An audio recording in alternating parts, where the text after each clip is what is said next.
Thank you so much for being here and for being on time. It's great to see all of you. I'm Dana Wolf-Neymark, and I'm President and CEO of Children's Action Alliance. We are thrilled and honored to be here in Yuma this evening and to be here with you, asking important questions and listening to the candidates about what their plans are for children and families in our communities in the years to come. Let's first start out, if you would please rise and join me in the Pledge of Allegiance. I pledge allegiance to the flag of the United States of America and to the republic for which it stands, one nation, under God, indivisible, with liberty and justice for all. Thank you. So for those of you who don't know us, Children's Action Alliance is an independent voice for Arizona children and families, both at the state capitol and here in the community all throughout the state. As a nonprofit, nonpartisan organization, we do not support or oppose individual candidates or political parties. But what we do is educate both voters and candidates about the issues that matter most to us. And that's what we're about tonight with your help and your participation. I want to thank and super thank Arizona Western College for being our gracious hosts this evening. This is a wonderful facility, and we greatly appreciate your partnership. I'm very pleased to thank our other wonderful partners who helped make tonight's forum possible. They are KAWC Colorado River Public Media. You'll hear more from them throughout the evening. St. Luke's Health Initiatives, the Arizona Association of Community Health Centers, Arizona Child Care Association, the Arizona Community Action Association, Arizona Counseling and Treatment Services, Arizona Family Health Partnership, Arizona Public Health Association, Arizona's Children Association, Simpatico Behavioral Health, Community Intervention Association, Mountain Health and Wellness, the PAFCO Education Fund, and Sunset Community Health Center. All of these organizations are working hard here in the community every day with children and families, and we are so grateful for your partnership and helping us connect voters and candidates on the issues that matter to children and families. I'd like to invite you, when we have a break later on, to please visit the display tables from some of the partner organizations around the room. We also have candidate literature here at the front, so please take a moment to do that when we have a break. Now what I'd like to do is introduce our moderator for the evening, Michelle Faust. Probably many of you know her very well. Michelle is the morning host and Spanish language producer with KAWC Colorado River Public Media, based right here on this campus. She also teaches online Spanish courses. She is a wonderful, enthusiastic reporter and a fan of news and public issues, especially here in her own community. We're so proud and pleased to have her as our moderator this evening. So help me welcome Michelle.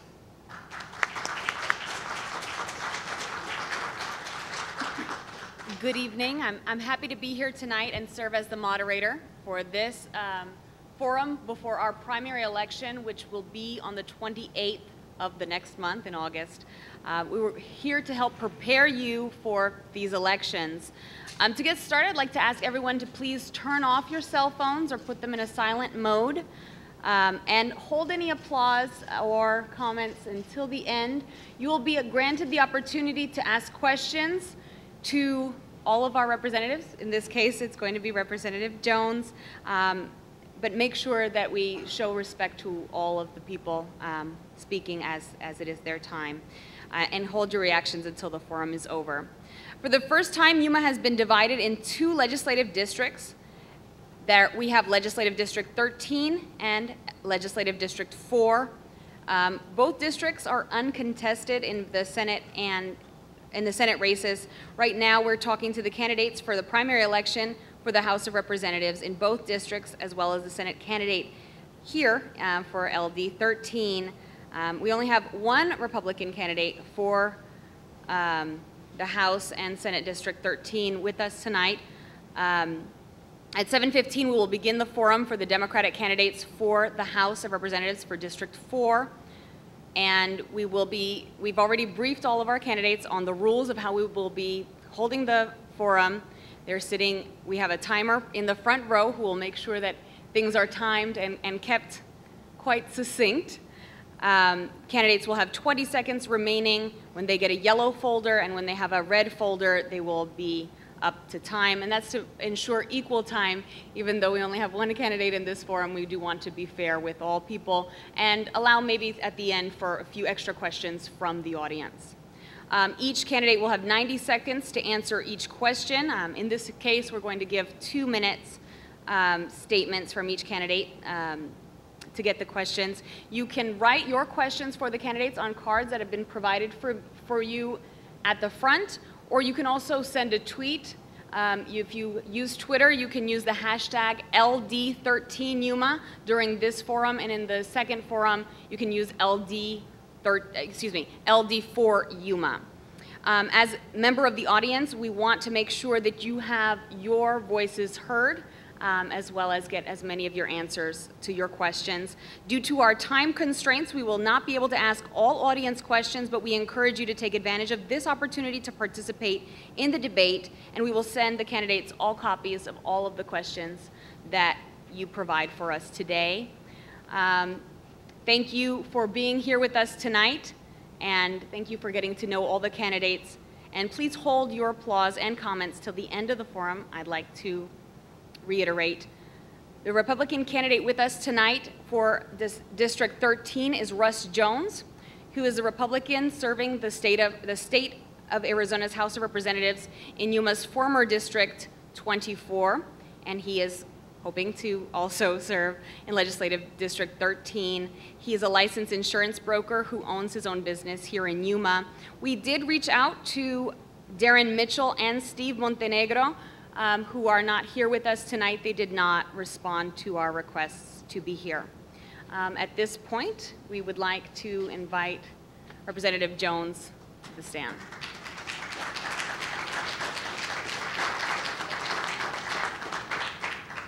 It's a little lonely up here. Maybe I should sit closer. Yeah. Thank you very much for being with us here tonight. We're going to allow for some questions at this point. At the end, we'll take a break, and then we'll get started with Legislative District 4. Can you please just get started with telling us a little bit about yourself and telling the voters things that they should know about you? Okay, well, my wife Janet and I have lived in Yuma County now for, let's see, about close to 40 years. We've been married for 45 years. She's the only one I've ever been married to, so been very happily married. You may know her. She works for the college as well for the high school district in the area of music, and conducts our symphony and our orchestras here in Yuma. We have 2 children, Eric and Shelley. Our daughter Shelley runs our insurance operations. It's R.L. Jones Insurance Services. She's also a surplus lines broker like myself. And she has 3 children. She's married to Colin Mellon of Mellon Farms, and so she's a farm wife and lives on one of their ranches. My son Eric works with me in another business we have in San Luis, and he has 1 little girl, and I'm very blessed. I think Jan and I feel very blessed to have all of our family here in Yuma, our children and all of our grandchildren, growing up in Yuma schools. So we're very the schools and level of education opportunities in Yuma County are very near and dear to us. Both of our children went through the school systems here in Yuma as well, and turned out pretty darn good. In addition to insurance, I'm an international trade specialist. I'm a customs broker and freight forwarder internationally. We have operations along the U.S.-Mexico border in California and Arizona, most of the ports of entry. We have services too. So my business background is pretty diverse. We've been very successful. I'm very proud of the fact in all of the 40 some odd years that I've been in business, we've never actually laid anybody off. We've had people quit. We've had people retire. We've had to shrink hours and things like that to make ends meet through various recessions, but as a business, we've been fortunate to be able to take care of all of the folks that work for us and have worked for us for some cases for multiple generations. and provide decent benefits for them as well. So even in recessions, it can happen if you live within your means, which is something that our country hasn't done a very good job of late. Got in the legislature back in 2005-06 and served a total of 6 years. I'm currently the chair of Ag and Water. I'm on the Appropriations Committee, the JLBC, which is a Joint Legislative Budget Committee, which is runs the business of the legislature when we're not in session, and a number of other committees. I chair the Rural Caucus, as well as I chair the Border Security, the Joint Border Security Committee of the Senate and the House. Thank you. Can you please identify one action that the Arizona legislature has done in the last couple of years that you consider to be a success, and one thing that you consider to be a mistake? I think the most important success of the state legislature, and this I'm putting my appropriations hat on, is recognizing that the state of Arizona came into this recession, the second only to Michigan in terms of job loss, second only to Nevada in terms of how bad the housing market had become, and second only to California in terms of the amount of public debt that we had put on the voters in the state of Arizona. We were in an unsustainable mode, and over the last 2 years we have managed. It's been painful for everyone because no one's been neglected in terms of the pain of cutting back and living within the means of the state. But I think balancing our budget, setting the state on a path to where we're starting to reduce and eliminate our debt. We have money in the rainy day fund. We're looking outward and budgeting at 3 years and doing, we look at projections for out as much as 5 years, so that we can plan the fiscal sanity for this state, so that we can in fact live within our means and deal with the basic requirements that we have for public safety, public health, and welfare of the state. And I think over the last 2 years, we've done that. I'm very proud of it. What do you think are the most important issues facing Yuma County and this district? Yuma County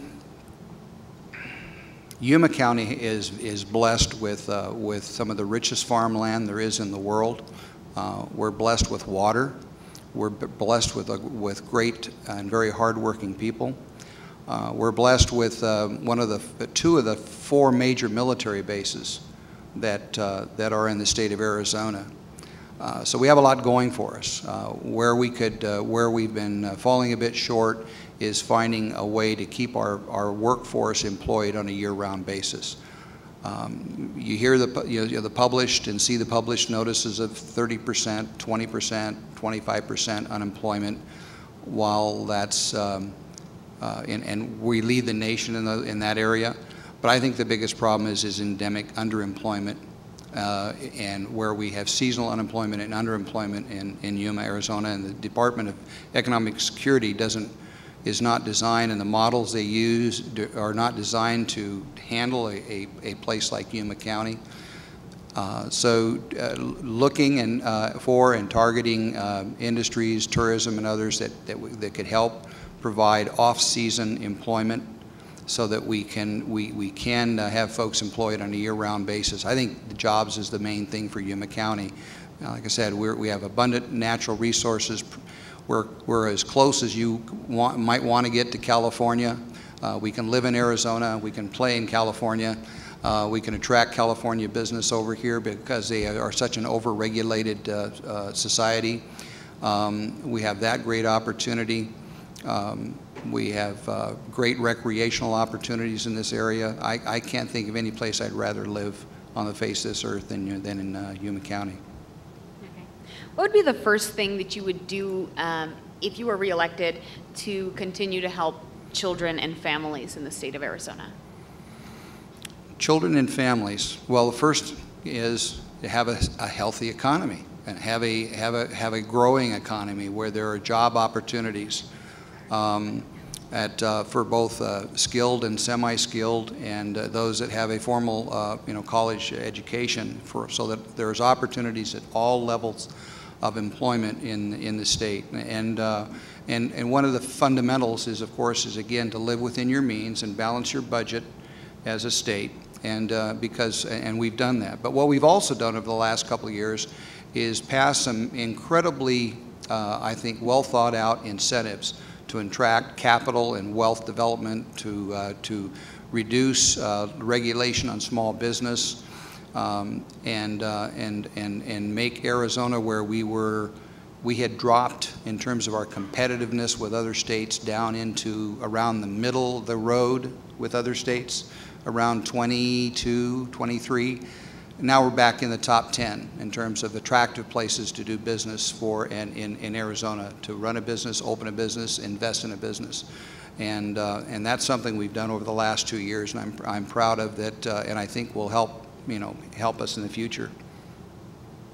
Okay, so we're going to do in just a moment our speed round, where we're going to ask questions, and you have just 20 seconds to answer. Now, if I catch up with myself, what do I do? Okay, I just want to know. That'll be difficult. I do want to remind the audience at this point, we are accepting questions. You can go ahead and jot down any questions that you have for Representative Russ Jones and put them on these note cards that are provided. If you need one, just raise your hand, and we do have plenty of them. If you have a smartphone and would like to tweet in any questions, you can use the hashtag LD13UMA. Okay, are you ready? All right. Okay. I think. I've never done a speed round before. Okay. So. Name an issue in which you have a particular expertise. Business. Okay. Is the state budget for K-12 education too high, too low, or just about right? Boy, that's none of the above. Arizona actually generates some pretty good folks, and if you look at the outputs of our education system, we're above middle of the road, even though people like to hang this that we're 48th or 49th in terms of how much we spend. I don't believe it's how much we spend, it's how we spend it and what we spend it on. Okay, thank you. And what are the 2 adjectives that would best describe you? Friendly. And serious at the same time. Okay, okay. So at this point, we are asking audience questions, so please provide us with as many questions as you have. We'll take them on the 3x5 cards, or you can tweet them to hashtag LD13UMA.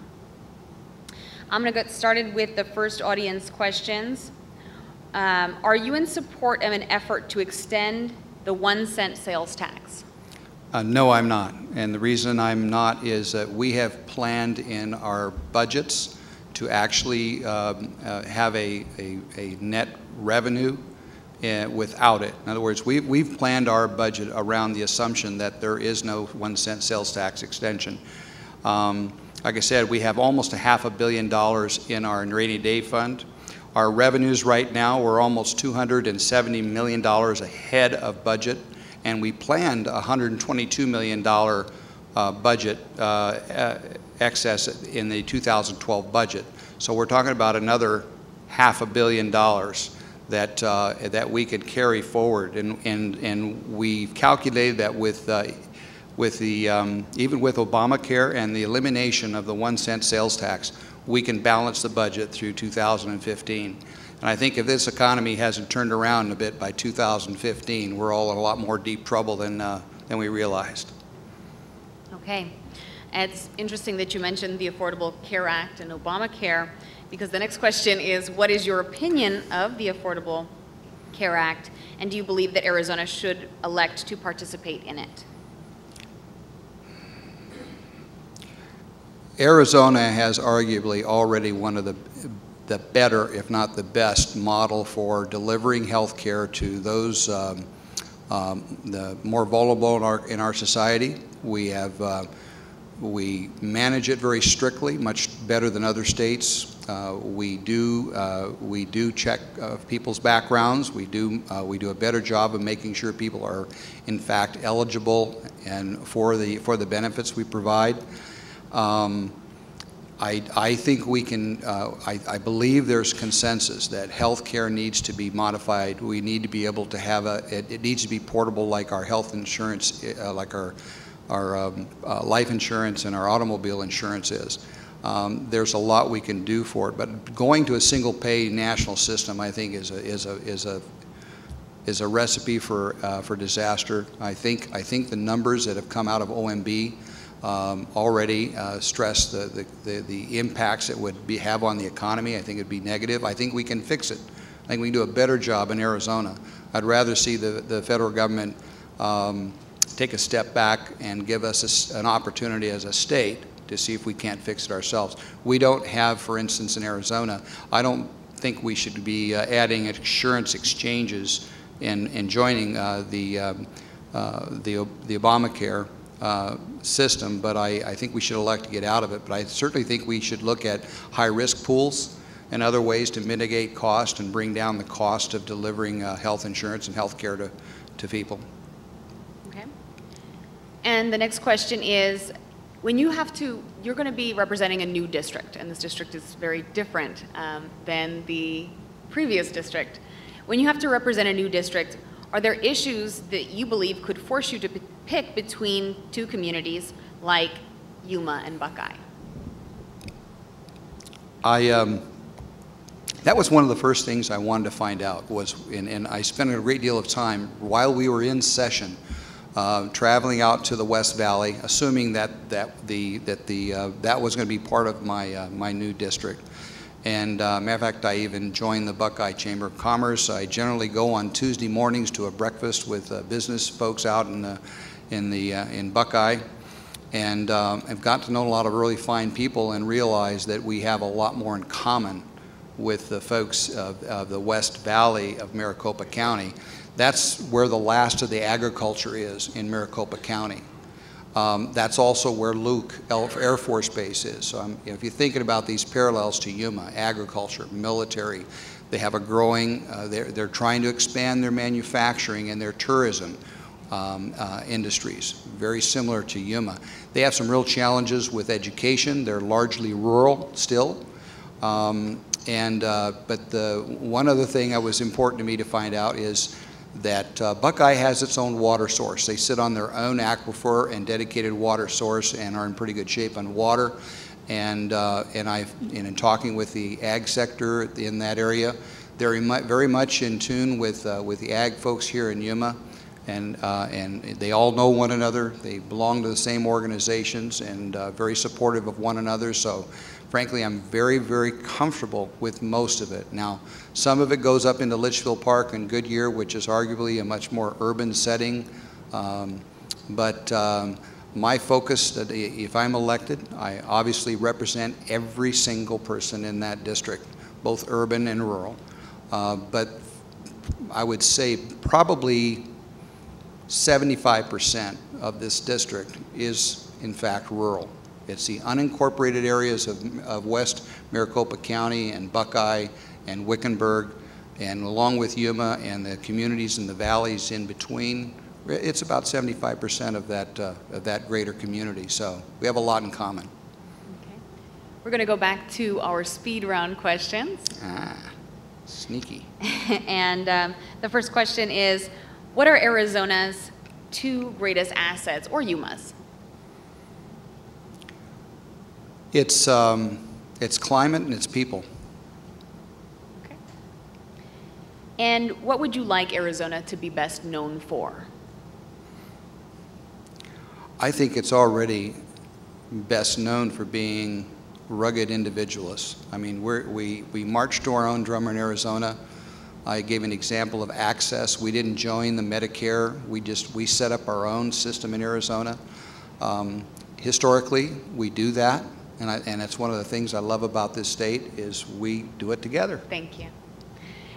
Name one thing the state should be doing better for kids and families. Kids and families. We have a crumbling education infrastructure that needs to be addressed. We've put it on a back burner so long that the pilot has gone out, I think, and we're going to have to look at how we have to rethink how we finance infrastructure for education, along with the rest. But the education is a big one. Okay. Okay, so I'm going to go back to our questions from the audience. This one says, since Planned Parenthood was cut, will there be more funding for Arizona children and foster care? Why or why not? Good. Boy, I wish I had a really good answer, a smart answer for that one. I don't think so. I've never been favorably disposed towards the idea of using public funds for abortion. There are some services, there are other services that organization does provide that I think are important and don't conflict with my ideas of what is constitutional and what isn't constitutional. Okay, this is another question from the audience. Will you continue to support laws like SB 1070 where it discriminates people for the color of their skin? Okay. SB 1070, when it was first proposed, or 1070 as upheld by the Supreme Court. The portion that was actually upheld by the Supreme Court was the House version of 1070. And that one, I think, was important because if we're going to have viable guest worker programs in the United States, we have to have a policing component to it. In other words, there has to be law and order. And the folks that are coming over on guest worker types of programs and student visas and tourist visas, there needs to be a policing component to it. Most of the people that are here illegally have overstayed a visa. They didn't cross the border. They overstayed a visa. And that is not appropriate. And so there are portions of 1070, such as the part that was upheld by the Supreme Court, that creates the rules of engagement for local, state, and regional law enforcement so that we can develop a curriculum around it and the training necessary so that all law enforcement respects human dignity, human rights, but has the tools in place to enforce law. I'm going to ask a question piggybacking on one of the previous listener questions. When it comes to the new district, how do you make a decision if you were in a situation where you were forced to choose between different parts of the larger District 13? That comes up more often than you think. People you elect to public office are human beings. They are the sum of their life experiences, their training, their upbringing. This creates their values. And if you stay true to those values, if you understand and try to get to know the person that you're going to cast a vote for or not, it's so important to understand those basic values. I'm a veteran. I'm a father. I'm a business person. I'm a practicing Christian. Most of what I believe is very, very open, kind of fundamental things, but it's important that everybody understands that because those are what are going to guide my decisions. I can't sit here and tell you how I'm going to vote on any individual issue because we get 1,500 bills a year that we see 2 to 3 to 4 times in different versions. And when it's all said and done, you have to take your values, who you are, and use those as wisely as you can. And then, when you find voters that don't like how you voted, you have to face the music, explain why, and you may, in most of the cases I find I'm okay and with people. Sometimes we just flat disagree. So everyone's not going to agree all the time with everything I decide or have decided as a legislator. Okay. With the number of reports of child abuse and neglect, and it seems that the number is constantly on the rise in the state of Arizona, what should Arizona do to protect children from abuse and neglect? I'm not going to use the Hillary thing about the village, but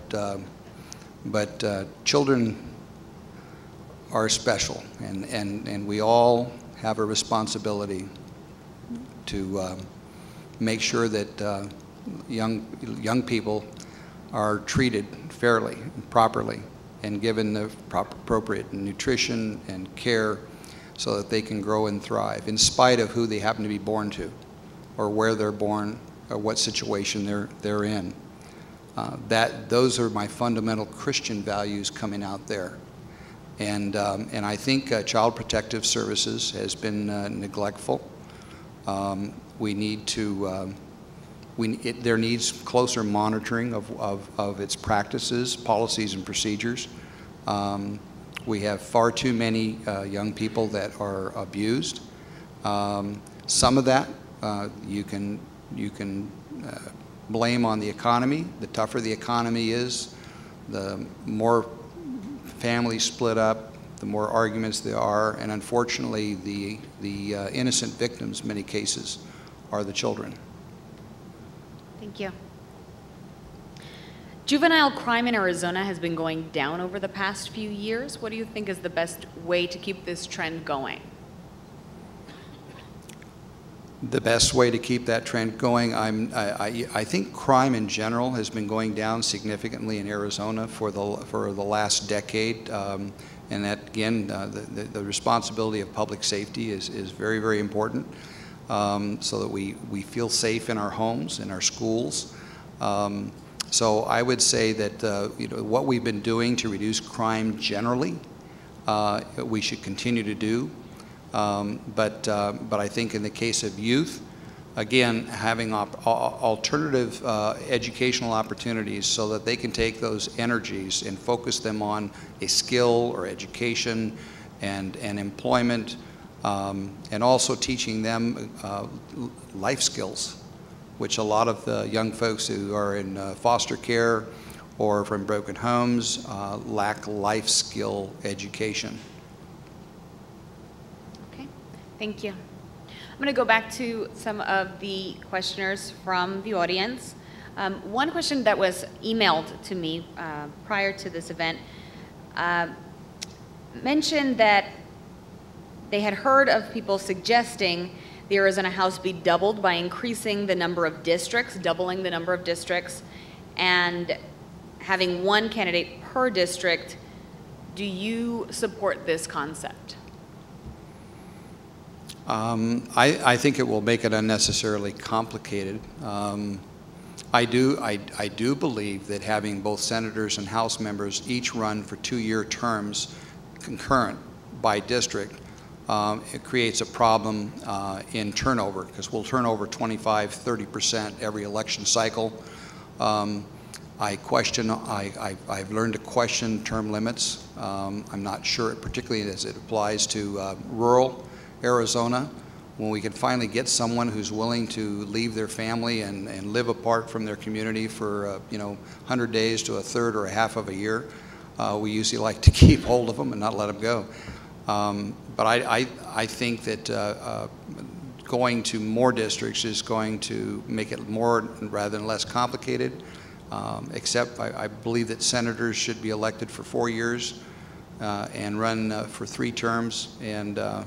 And if I had Harry Potter's wand, senators would run for 3 4-year terms. Members of the House would continue to run for 2-year terms, but have 6 terms.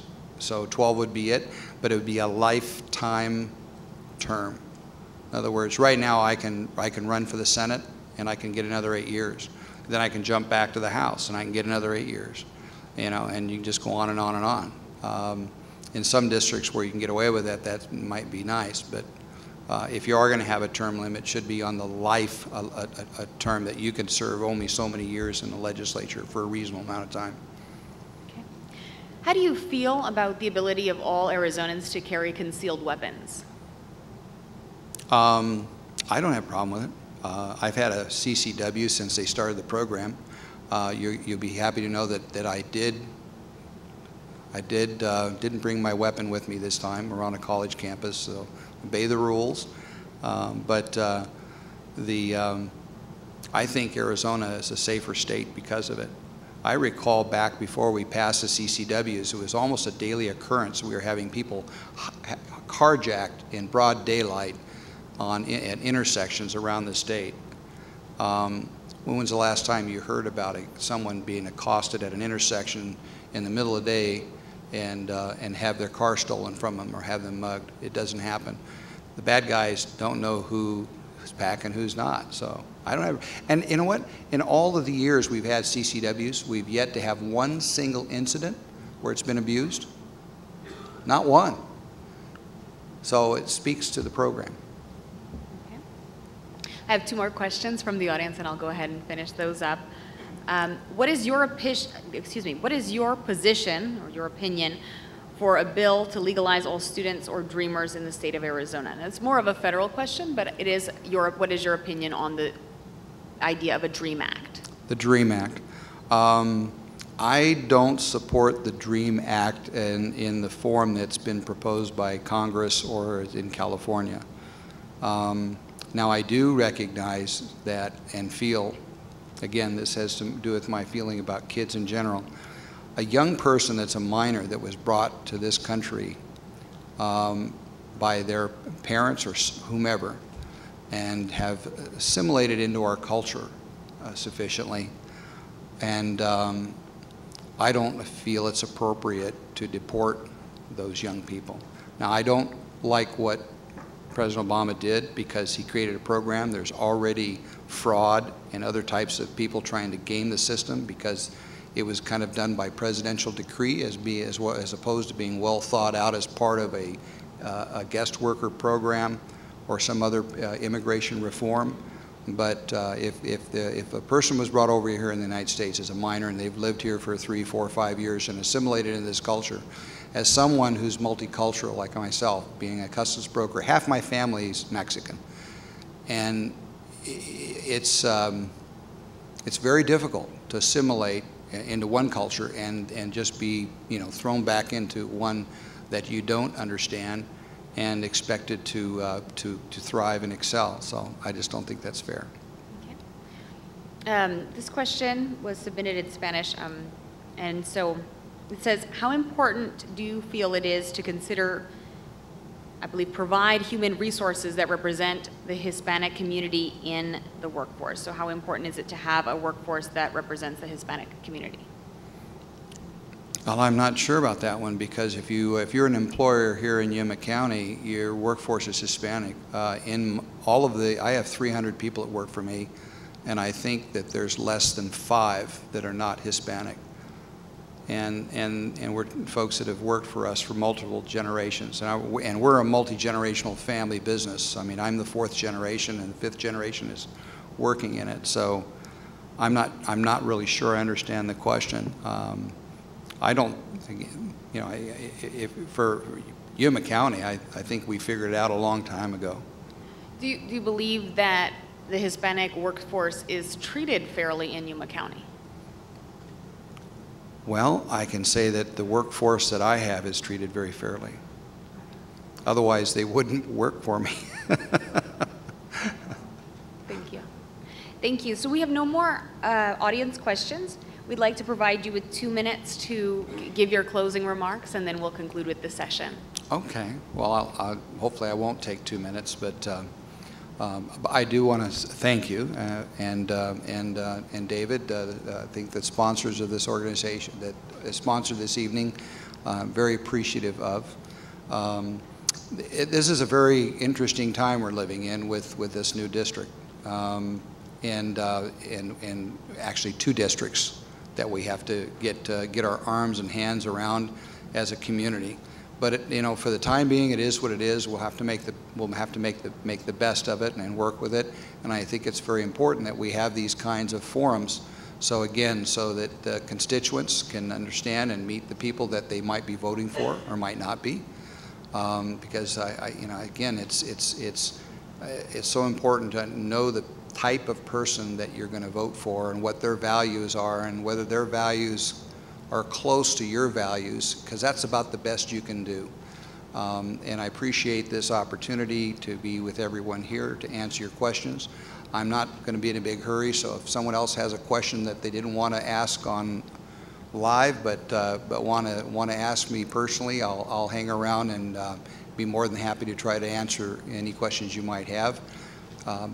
All of these elections are in the primary, so it's important we try to do more of these, because if you don't vote in the primary, whether you're Republican, Democrat, or Independent, if you don't vote in the primary, your vote is not going to count for a whole heck of a lot. So thank you all very much for coming here tonight, and thank you for your questions. Thank you very much, Representative Jones.